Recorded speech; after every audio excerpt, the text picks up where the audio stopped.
Okay, Google, show me the trailer for Angry Birds. Fire! How old is the Taj Mahal? Whoa, take me there. Here are some headlines. What's Picasso's full name? Pablo Diego Jose Francisco de Paula Juan Nepomuceno Maria de... You're on the fastest route. Play Laughing Owl. Okay, Google, tirar uma selfie. Oh my God, that's so messed up. Call Graham. Say that in the song. Hello? Show me my graduation photos. Post this on my blog. It's 29 degrees and clear. Your order has shipped. 비행 시간에. Here are your scores.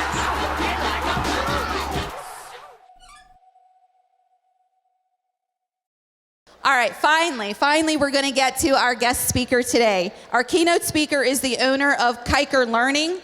It provides educational technology designed for education that is focused on student success. His company is a top-rated Google for Education partner for professional development, and it also offers top-rated Google Education training. So please, if we could, give all of our attention and a very big welcome to Rich Kiker.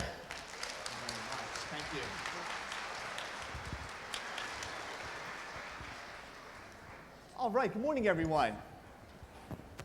No better way to set me up for failure than go after hairspray. I'd like to start with I'll give you a nickel tour because I think street cred is very important. I hope it's a takeaway and then you take a lot of things back with you. This link right here, tinyurl.com/Chrome the Cloud, will give you this slide deck. I'll give it to you again at the end, but if you want to follow along, just a brief intro while you're grabbing that. I said street cred, and I think it's very important. I am a former classroom teacher. I taught until 2009. My wife is still a public school teacher in Pennsylvania, and now I'm one of the Google partners, tasked with this, right? Coming and talking about and sharing all of the best experiences that we can make possible across the web. So, Larry Page is the co-founder at Google. He gets up every single morning and he thinks this, that you may think that Google's great, but I still think it's terrible. It sets the stage for growth mindset. It sets the stage for a lot of the conversations we'll have today. And what I'd like to address in this morning conversation is the way our world looks now and how we can serve our learners moving forward. What is it that we do and what can we do best for these kids? I think if it comes down to one thing, the thing that we do in education is to help kids build their story, whatever that may be. Whatever makes them healthy and happy in life, that's our job. So I want to start with a little search story.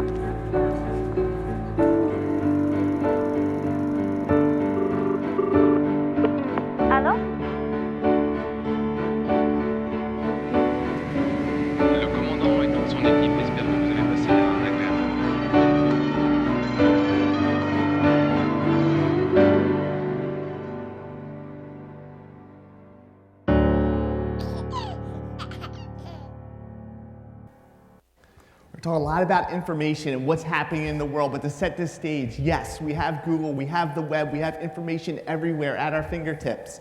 This will help set this a little bit. What's going on in the world right now? Well, Uber's the biggest taxi company on the planet. They don't own any cars yet, although they're working on driverless technologies. Facebook is the world's most popular media owner, and they don't create their own content. Of course, Alibaba is one of the world's largest retailers, and they don't have any inventory. And one of my favorites, Airbnb. A couple guys hanging out in San Francisco, no idea what they're doing with their future. Here's a great idea.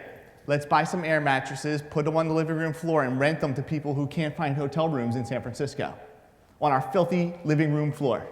It's the worst idea ever in 2007. And 10 years later, it's the most valuable hotel chain or accommodations provider on the planet, and they don't own any real estate.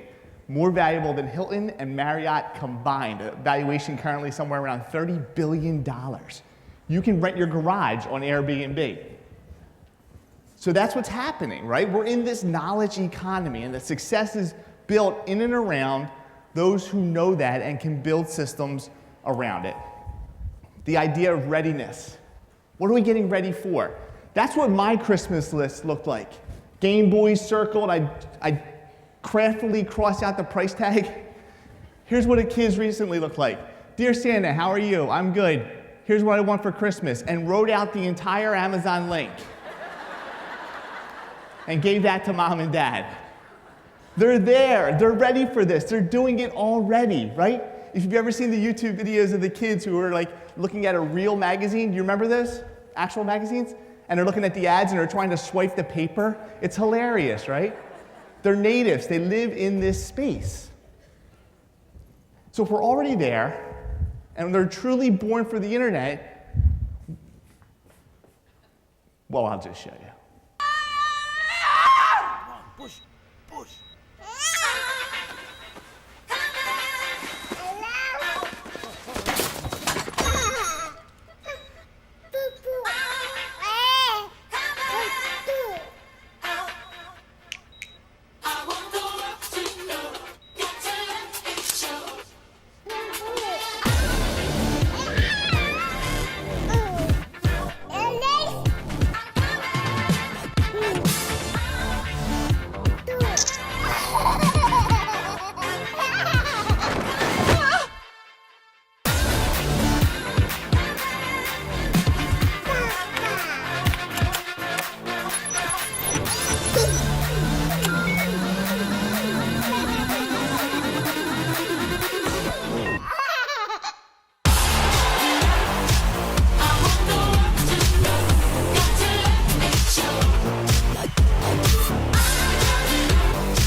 Right? They're ready for it. We're not holding them back. We should let them run with it. It's already here. If I go a little bit further about this current idea of knowledge acquisition, where we are in the future of work, this is current statistics, STEAM knowledge. And by the way, I'm going to be completely honest, I took some artistic license and I added the A in myself, of course, for the arts, in and around what we need to prepare kids for. Those skills, where they walk into jobs where the problems aren't told to them, they find them on their own, and then they create their own solutions. These careers will be 75% of the fastest growing occupations, and of course, one of the most staggering statistics I've heard recently from the US Bureau of Labor and Statistics, 40% of the entire American workforce in 3 years will be freelancers or consultants. 2 out of 5 workers will not have benefits unless they pay for them themselves. They will not have a retirement plan. They will be out there in the world in the service economy. The economy is shifting rapidly. And this is our new challenge, right? How do we get kids ready for that? This, of course, is the Google Atlas robot. I'll let this play in the background while I share a little bit here. If you're familiar with LinkedIn, kids who start at kindergarten in this school year, by the time they graduate college, 65% of those job titles that will be available to those kids are not currently positions on LinkedIn. People don't hold those jobs right now.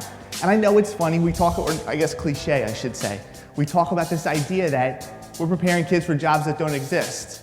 Let me give you a little bit more hard numbers on that. The top 3 jobs in the United States in 27, based on salary, job availability, job satisfaction, and several other metrics. Data analyst, data scientist, and a DevOps engineer. What is a DevOps?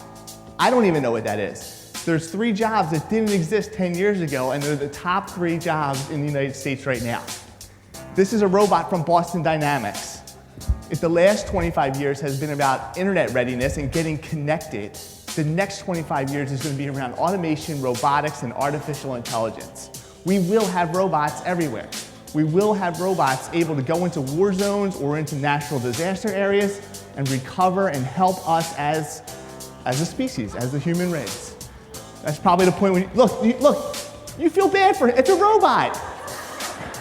You feel bad for him because he got knocked over because he looks like us, right? This is probably when you run away. When you knock the robot over and it gets up, run. It's like Skynet just got real, right? His feelings were hurt. It's cyberbullying. He's leaving. Forget it. So this is what's currently happening, right? We have abundant access. At every turn, you have a device, a tablet, a phone, you name it, a Chromebook, and you can connect and get information on demand. I love this photo. I try to put in as many of my presentations as possible because it reminds me of my own 2 kids. I have a 9-year-old and an 11-year-old. Anyone who has 2 kids knows exactly what's going on right here. Little brother's on the device, big brother's sneaking in like, you can't do it, let me show you how to do this. But little brother's onto his game, and he's in full defense mode because he knows if he touches that iPod, it's over, it's gone, and big brother's going to take it from him, right? More people on Earth have access to a mobile phone now than indoor plumbing. I'll say it again, just because you asked. More people have a mobile device than indoor plumbing. I don't know what that means. It's either exciting or petrifying or something, but it's something. And of course, there are 10 billion mobile devices on the planet at the end of this year. Something like Project Skybender from Google will have 5G very soon. The technologies right now that are building 5G are going to give us communications or data at 40 to 100 times faster than what we currently are doing, from solar drones, from buoys in the ocean, from all these different technologies broadcasting our world and information to us on demand. When you talk about this idea of big data, 90% of the world's information has been created in the last 2 years. That means everything. Everything that we have created as a species on this planet has only been here for 2 years. That's how fast we're doing things and creating stuff, right? In 1992, there was 100 gigs of data per day created. By the end of this year, 50,000 gigs a second. Most of it's on YouTube fail videos, but that's another story. That's an incredible amount of information that we're generating on a daily basis. So if this is the world that's waiting for them, and this is what's coming, you know, we have augmented reality and virtual reality. We can go on Google expeditions now and take you all over the planet, have kids do their college tours in VR. Well, one thing you shouldn't do with VR, don't do this to your grandmother. Don't introduce her to a T-Rex this way. Oh, must be overheated.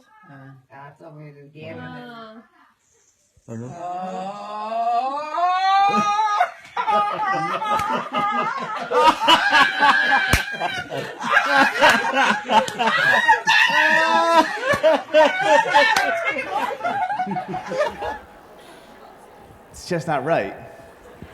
Everything about that is wrong, but I showed it anyways. I don't know what that says about me. Whew. It's a lot of stuff, right? So how? How do we stay optimistic in accelerating times? How do we keep kids moving forward? How do we get them ready in this world that's so intimidating and there's so much pressure on us to understand things? Keep them connected and keep them moving forward in a digital age. Well, that's the second part of this conversation, and I want to start here. I mentioned this idea of growth mindset. It's probably not new to many of you, but some of you may ask me later today, well, when are our jobs gone? When do we not need teachers anymore? I don't want to live in that weird future world. It's very strange. The social aspect of education is the most important thing that we do now. And in fact, I've been talking a lot about this and what a teacher is. What do educators do? And the idea that they're adaptive, responsive, and proactive artists who expand the human experience for all is really it, right? You don't have to be the knowledge fountain anymore in the classroom. We used to be, right? But we don't anymore, because kids can Google that. What they can't Google, and why the role of educator will never become extinct, is because you can't Google how to be gritty, you can't Google how to be empathetic, how to persevere. Those are not Googleable items.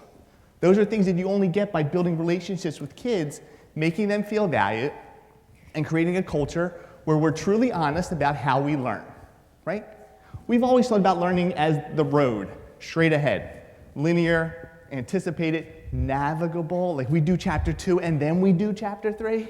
Don't do it the other way around. But in these times, we have to be a little bit more honest about the way that humans learn, about the way that our brains fire and how neurons are developed. This is a artistic rendition of 100 Beatles songs in a magical mystery tour, right? It's kind of all over the place. It's sloppy, it's ugly, it's fun, it's confusing sometimes, and that's our brains. That's how we do things. I mean, how many of you have your best thoughts like at 2 in the morning or in the shower in the morning? I'm probably, again, saying too much about myself. You, thank you, right? But it's these things, and this is what learning actually is. So if we're honest about that, one of the things I say to my kids, again, let me play this and talk at the same time so you can enjoy a little bit of this. When I'm fortunate enough to drop my own kids off in the morning, I tell both of them when they get out of my car, I say, look, your only job today, I don't care if you get a C or an A.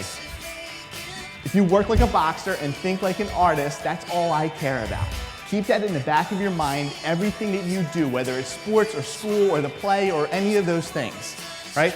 I got a feeling a lot of those kids who are on stage here this morning think this way, right, and drive this way. I tell my kids, again, I don't care what you do. Find what you love, do it, but if you're going to do something, do it like a boss. Do it as best as you possibly can. Not better than everyone else. Do it the best that you possibly can. And have that kind of self-value, right? Because kids are awesome. And every time I see this video, I think about, I don't know why, there's not a lot of traditional education in here, but when I see this video, I think about that, right? How we should be empowering kids to be awesome at everything that they do. Like that, I'm gonna stop there because I don't know what else. Oh no, this kid.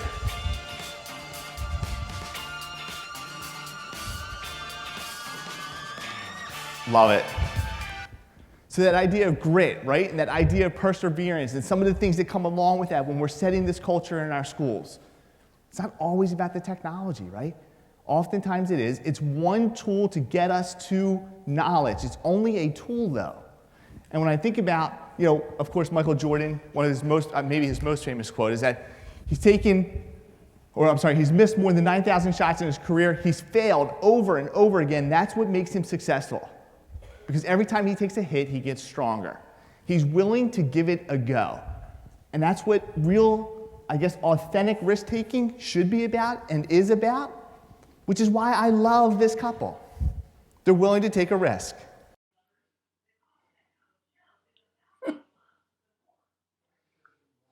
I don't hear it clicking, do you? Do you hear it clicking? No. Then there's something wrong. We're doing something wrong. Here it is. Oh, we gotta wait. Here. 16, 15, 14, 13. Here, get closer.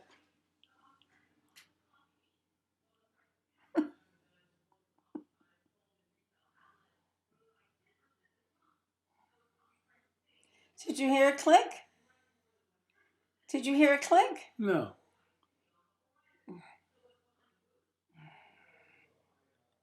Huh? I don't know, Frank. Oh, now, did you hear it click now? No. Hey, Frank. All right, now I gotta practice. The cake's one. All right, wait a minute, Frank. There's something wrong. It's going on. It has another. Wait a minute, here. How perfect is that, right? My grandmother won't even touch the television remote. They're trying to take a picture to send to somebody, a grandkid or something, and don't know that they're videotaping themselves. They got all dressed up. Look at Frank. Look at the shirt and look at him. He's got the cake. Like everything's coming together, right? Look, they gave it a shot, right? I want to hang out with them, right? I want to buy them a drink at the bar tonight because that's how much I appreciate what they're doing. They're giving it a go, and that's it. So what if you fail? You stand back up, you dust yourself off, and you keep going. And the more we can tell kids that, because they slowly get into, as they go through K-12, we've been really good about regimenting their day and getting them into rote systems where they're afraid to break out of that role when the whole world is an open book test, right? So how do we get them ready for that?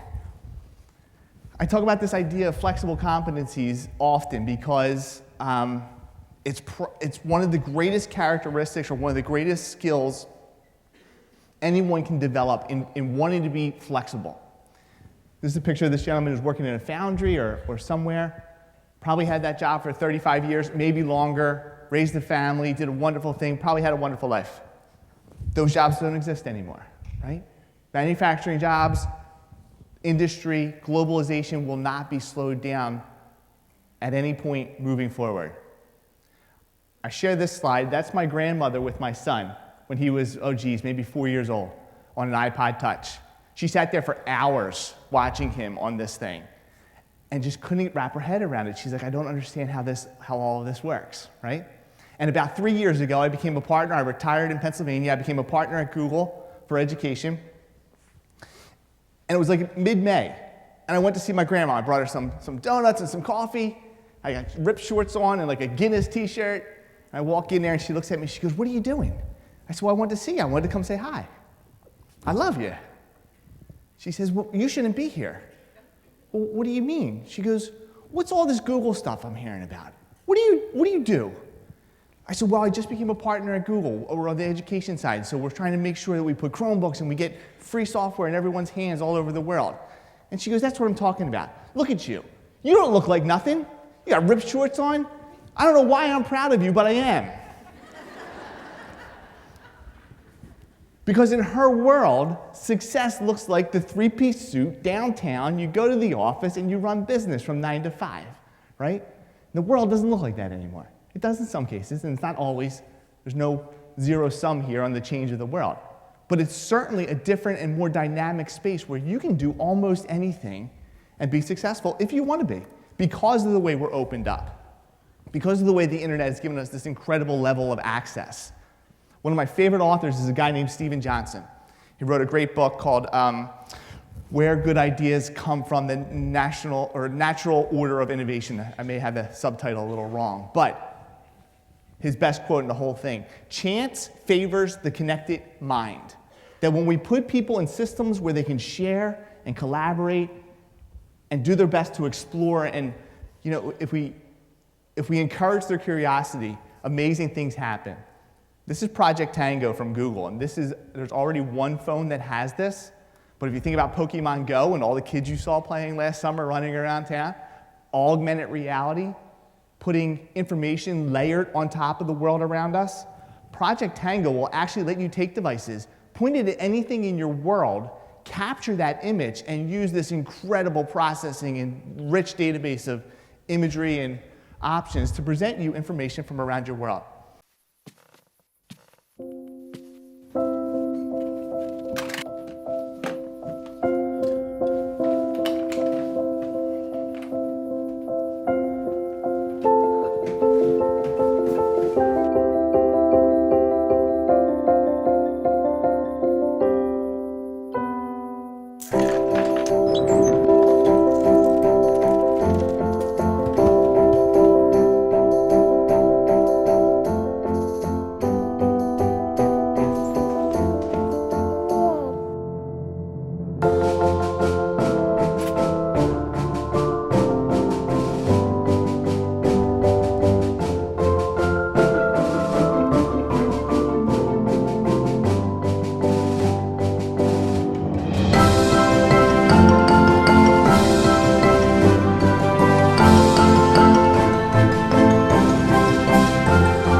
So, how do you stay agile in this space, right? Which is critically important, right? I think one of the best values, again, not the knowledge fountains. We don't have to go to school for just the knowledge anymore. It's about those relationships and the things that you do to connect with kids. It's about this play up on stage this morning. It's about the sports teams. It's about all the things that you do for kids. Choosing to be bothered by what you don't know, I think, is critical, right? I love the idea that I don't know something and it bothers me that I don't know it or that I don't understand it, right? It's intrinsic. It's that I want to know those things, because you're not going to be able to thrive in a world where you're not bothered by what you don't know, where you're not continually learning, where you're not upping your game every couple of years in terms of your skill set and your ability to serve your community, your company, or whatever it is that you do. I share this, I talk about agility a lot, and I was giving a session somewhere, actually in New Jersey, and there's this awesome, really funny, great teacher came up to me afterwards, and she was funny all day long, and she says, I didn't want to say this during the day because I was embarrassed. And And I said, what? And she goes, I don't feel agile. I don't think I'm an agile person. I said, no. What makes you say that? I mean, you're great. She says, look at my phone. It just shoves her iPhone like here to my face. There's 32,000 inbox messages. Someone in here has more than that. I'd love to talk offline and we can have a conversation over here later. But what's awesome about this, and the reason I took a screenshot of her phone, or she did, I had her send it to me, I was back in that school a month later. She was down to like 2,000 messages. That's a major improvement from 32,000 to 2,000, right? But she tackled it and she wanted to, I know, I embarrassed her. Some of you are like hiding your phone right now. I don't even want to look at it, I know. That's it. Every time I talk about your inbox and how many messages you have, I lose everybody for the rest of the day. That's it, I should know better. Here's something else for you. A book, How Google Works. And what I got from this book, one of my favorite books, obviously, I promise you, it's not because it's how Google works, but it's just a really good book. It's this idea of having a propensity to say yes. That when kids come to you and say, hey, can we build a rocket ship? It could be a yes maybe, or a yes when, or a yes if, but having that want to not say no, to empower kids with their thoughts and drive their curiosity and let them thrive in these spaces. It's really what we're about now, isn't it? And if you can think about that idea and having that propensity to say yes and move things forward, and having authentic collaboration, I do mean authentic collaboration. We use this word too much. I can't stand it when someone's like, oh, we should collaborate. Well, yeah, we should, but authentic collaboration is as much about you contributing and raising everyone up around you as it is everybody's just getting together in a Google Doc and sharing ideas. It's this idea that as a team, I'm responsible for the success of everyone else on that team. They're not my competitors, they're on my team. This is the hippo. This is actually an image from that book. Did you ever hear?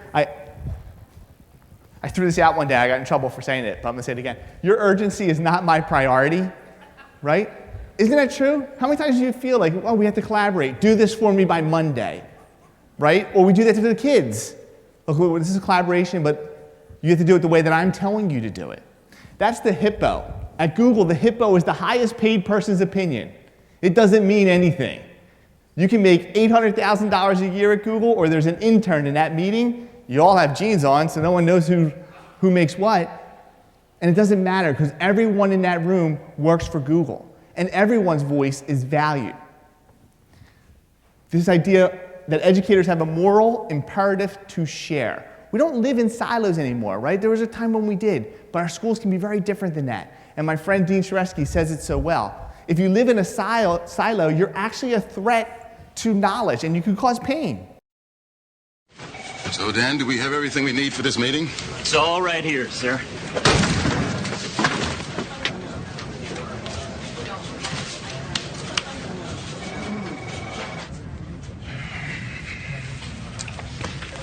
Is your data backup as reliable as it should be? Don't worry, sir. He told me everything. Ours is. You can never fail with someone getting smacked in the face. It's always a laugh. You know what's good about this? Is that we're never as valuable if we hold the information in as we could be if we shared it out, right? That the best thing that we can do is help other people rise up, and that's what authentic collaboration is. If you want kids to be successful, try to teach them that. Try to teach them that their most important thing that they do in teams is to raise up their team members, not them shining, but then raising their team members around them. You know what? I'll say one more thing about that, because I'm a big fan of this right now. I'm sure many people in this room probably know who Jay Wright is. He's the head coach at Villanova. I had a chance to sit down and have a conversation with Jay a few years back, and he said the most remarkable thing. There's a couple people sitting at this table, and somebody's like, well, how do you get these kids to win so much? You know, you're a small school, you don't have the money that the big schools have. How do you get to win so much? And he said, it's never been about winning for me. He goes, I have boys show up, and I want to send them out men who do right in the world, who graduate, who do great in their family life, who volunteer at their church, who do wonderful things in their companies. It's never about basketball. He goes, you can never win a basketball game if you don't love each other. And it's resonated with me for years, right? And I just keep thinking about it from time and again about what he said there. And don't you know, of course it's painful they just got ousted, but they won last year. So that was a big deal, right? They won the national championship last year. And I think back to what he said that day, and knowing that mindset says a lot about what those kids do. I will also say, when they got ousted, Hart, who's one of the many would consider the best player on the team on the first game of the tournament this year. He kind of flew into the stands, knocked over all the band members, right? And one of the kids fell over, his trumpet's on the ground. He didn't get up and run back to the game, which you would see a lot of athletes do. He was self-aware enough to stop, pick up the trumpet, hand it to the kid, and tap him on the shoulder. He's like, "Are you okay?" And he's like, "Yeah." And then runs back to the game. I think that's evidence to the teaching that Jay Wright is doing and the values that Villanova is giving those kids through basketball, through their education. Look, he's going to be a winner whatever he does because of things like that. One of the best things that we can do in our schools right now is understand that information is a commodity. It's free. You can find it anywhere. You have to validate it and make sure it's real news and not fake news, but it's free.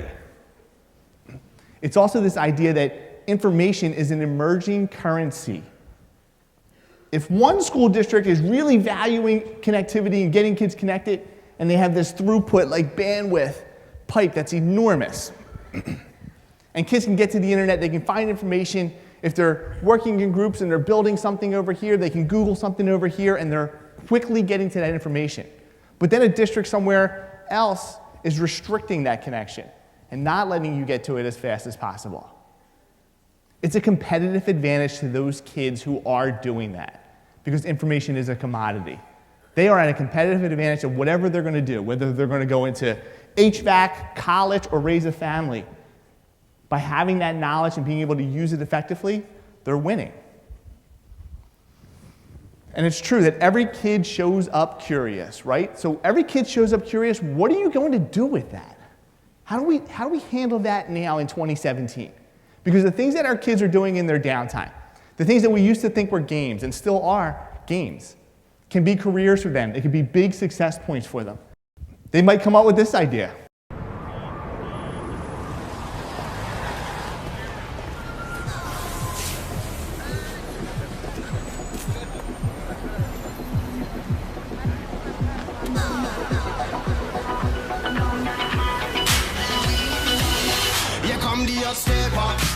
I'm the lyrical gangster. Big up the crew in the area. Still love you like that. No, we don't die. Yes, we multiply. Anyone press me here, they finally sing. Act like you know we go. I know what both don't know. Touch them up and go. Oh, this is changing. Here come the upstepper. I'm the lyrical gangster. Pick up the crew in the area.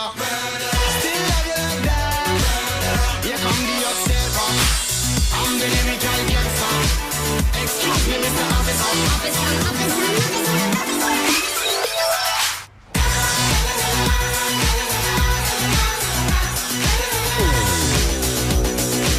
How good is that, right? Evian, Fountain of Youth, Water commercial, some brilliant designer, some brilliant kid somewhere learned how to animate and use CGI somewhere. Somebody taught him or her how to do that, and they came up with something cool like that. We're almost at the point where there's endless opportunities to do whatever it is that you want, right?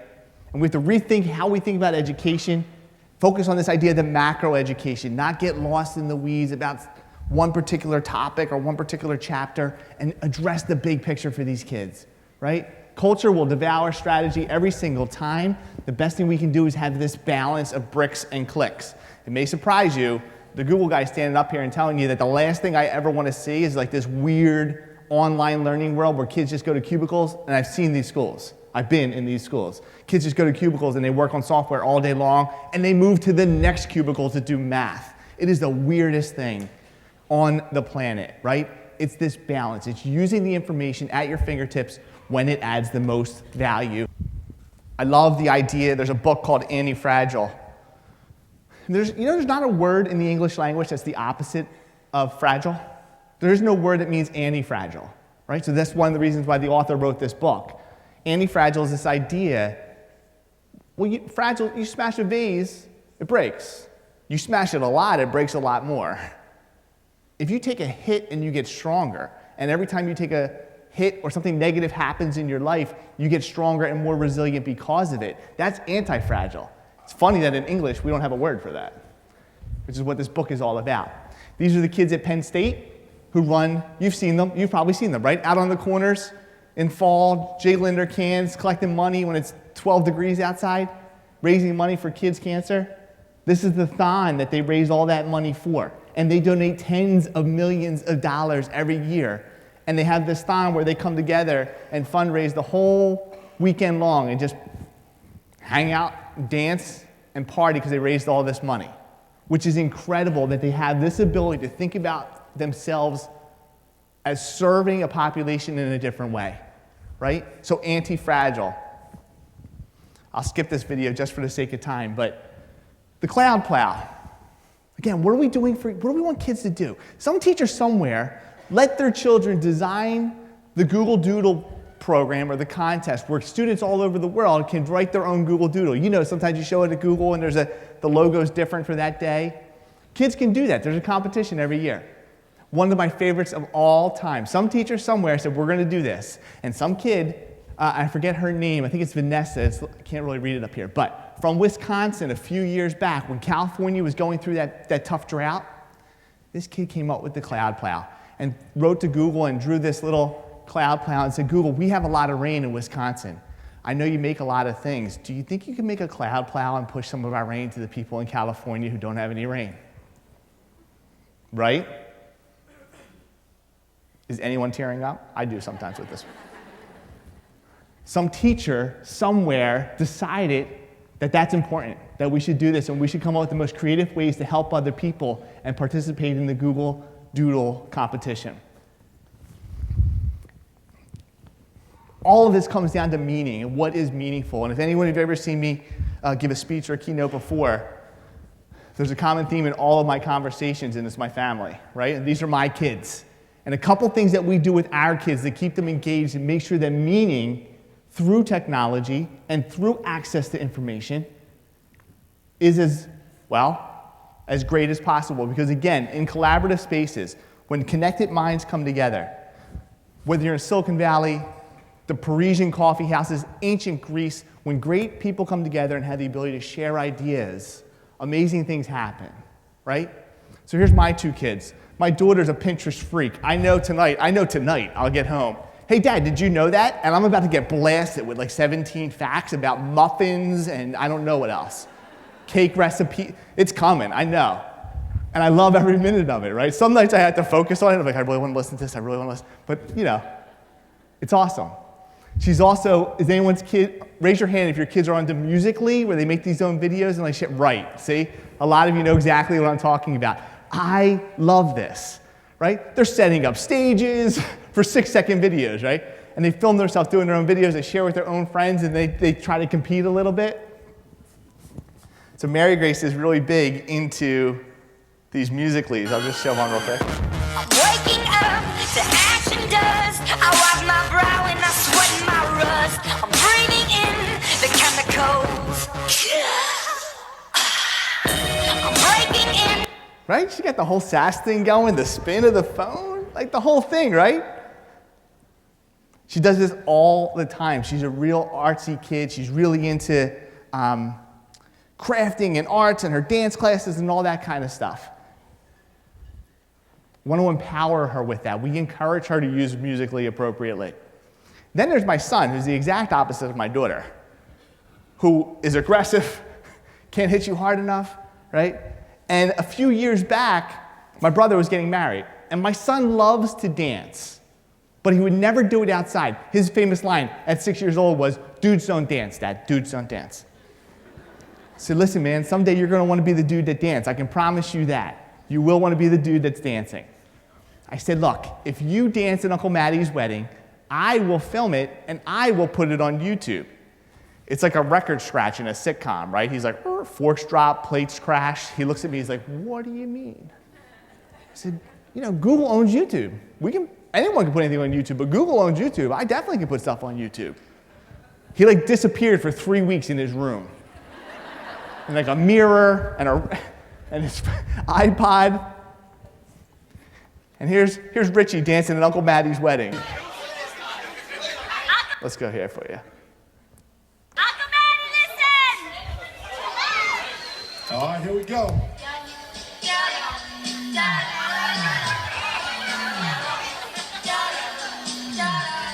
He also negotiated to go put his Pumas on and take off the corny shoes before he did it. Real good, all right? Most dope. Everybody please put a thumb in the air.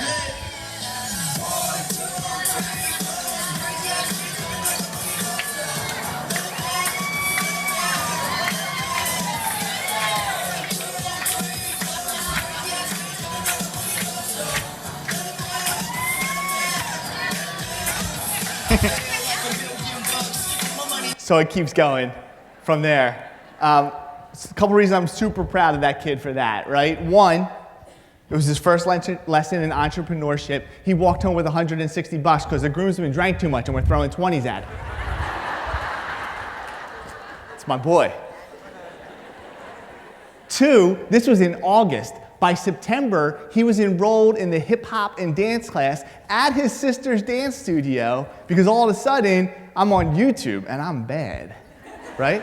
And I can do this. And now he's 9 years old and he's the hype man for like the high school hip hop squad of the boys that go out and do all the dancing stuff. Goes to the recital every year and I love it. I will sit through that 47-hour recital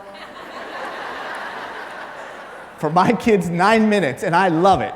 Mary Grace has 2 dances, he has 1, perfect. All this technology is making us antisocial. It's not the technology. There's a train car in New York City in the 50s, I think. Right? No one's talking to each other. Maybe it's just in the morning, you don't want to talk to anybody. Maybe you want to enjoy your coffee and read your Kindle or read your newspaper. Technology is not making us antisocial. Here's my 2 kids. We put together Keynote, which is a little computer. This is a rainy day back in the fall. And here they are getting along, coding, making the Snake game. Remember your Nokia from 1999? You could play Snake on it? They were coding it and coloring it in the living room and kind of playing around on the TV after we built this computer in the morning over an hour, and then they were running all these programs and coding it together. That's the technology. That's the maker side of the tech. It can be social. It is not inherently antisocial. So these are the things that we have now, right? And these are the things that we are doing to kind of change these kids' lives and make it more relevant. We started this conversation with a story, right? The Parisian Love in Paris from Google.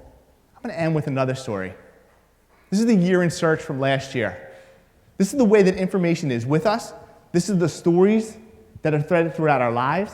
This is the kind of access that we have now, and we can use it in a number of ways, because if nothing else, what we do now, again, help these kids tell their stories and guide and grow genius. If you can think about that you're in charge of guiding and growing genius, that's it. That's what we do in education. So I'll share this video with you. No one understood what's going on. People were running everywhere. The uncertainty of Brexit, we don't know what's going to happen. We are a more divided nation than we've ever been. And that officer that was next to us, he ran toward the shops. People start screaming. Everybody gets on the floor. It's completely tragedy and misery in Syria.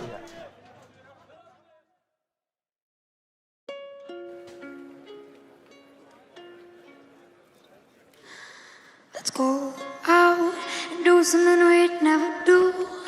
Love does not despair. 'Cause I feel like I can do Love gives us hope that change is possible. My head is spinning and my feet off the ground when I can't stop dancing like no one's around. And yeah, I think we were born to shine. 'Cause the stars are down when they're compared to. If you take away the labels, you realize that we're far more alike than we are different. And close their eyes.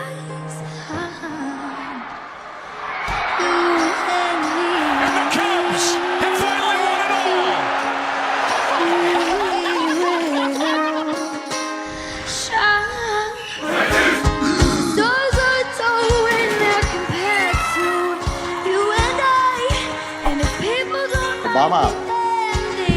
We are the music makers, and we are the dreamers of dreams. We don't have to try. There's a brighter than fireflies are gonna light the sky. And love is love is love is love is love is love is love is love. Cannot be killed or swept aside. Now fill the world with music, love, and pride. Light the sky.